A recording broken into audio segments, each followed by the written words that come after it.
どうもこんにちは。今日は木型作りたいと思います。普段木型はここじゃなくて、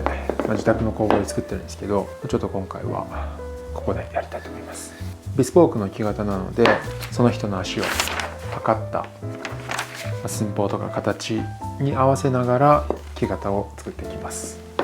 これがベースラストですね。僕は木型はブロック材からはやってなくて、こういう自分で作った木型のベースがあって、これにその人の足に合わせてこう皮を持ったり削ったりしながら合わせていきます。かなり特殊な足とかだと全然このベースラストを使わなかったりもするんですが、今回はこのベースラストを使ってやっていきます。でこの木型をもとにこの足型を取ったデータと携帯で撮ってある足の写真をもとに木型を作っていきます。でこのベースの木型なんですけど、つま先は自由に対応できるように少し大きめに盛ってあります。これはベースラストを作ったものを木型屋さんに頼んで複製してもらってるんですけど、そのベースラストの元になっているものがこのつま先の部分を結構盛ってある木型になっています。でこのまま使うんではなくて、ここから削ってトーシェイプを作っていきます。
はい、ということで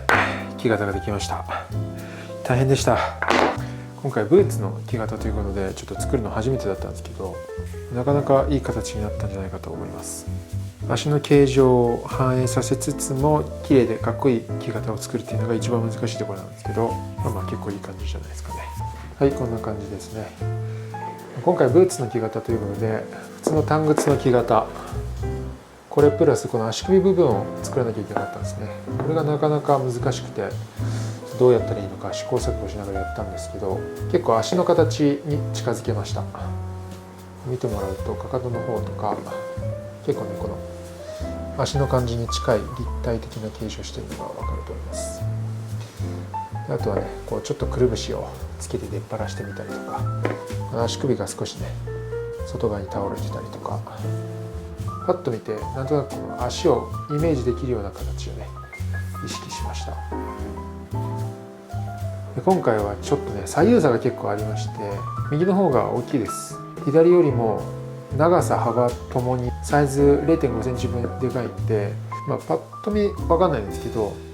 右の方がこう、ね、ボールジョイントの方とか見てもらうと若干幅広になっているのが分かると思います。あとはすごく分かりにくいですけど、この甲の辺の高さも右の方が高いですね。でつま先は中央なラウンドとですね、シャープすぎず丸っこすぎずクラシックなラウンドとです。足の型を取った図に乗せてみるとこんな感じで、足を置いた時の平面よりは木型っていうのは少し小さめに削るんで、この辺ね若干こう飛び出てたりとか、内側の縦アーチのラインなんかもこんな感じに足の形を反映するように作っています。今回ブーツラスト大変で、今まで自分史上最大の盛り修正をしました。ブーツっていうのもそうだし、その左右差もそうだし、ちょっと癖のある足だったのでかなり大変でしたけど、今木型の時点ではなかなかかっこよくて、これ着火ブーツを作ろうと思ってるんですけど、ちょっとどんな靴になるのかすごく楽しみです。木型の製作というのは作業内容としては本当に削って貼って削ってっていうね、もうそれに尽きるので、映像になってどんな風になっているのかちょっと不安なんですけど、ひたすらこの物体とにらめっこしながら理想の形に近づけていくという作業です。靴作りの中で木型製作っていうのが一番難しくて、木型を削るたびにまだまだ発見があるんですけど、今回もこのブーツラスト削ったことでちょっとね木型の真髄に少しだけ近づいたような気がします。ということで本日の川口の件でした。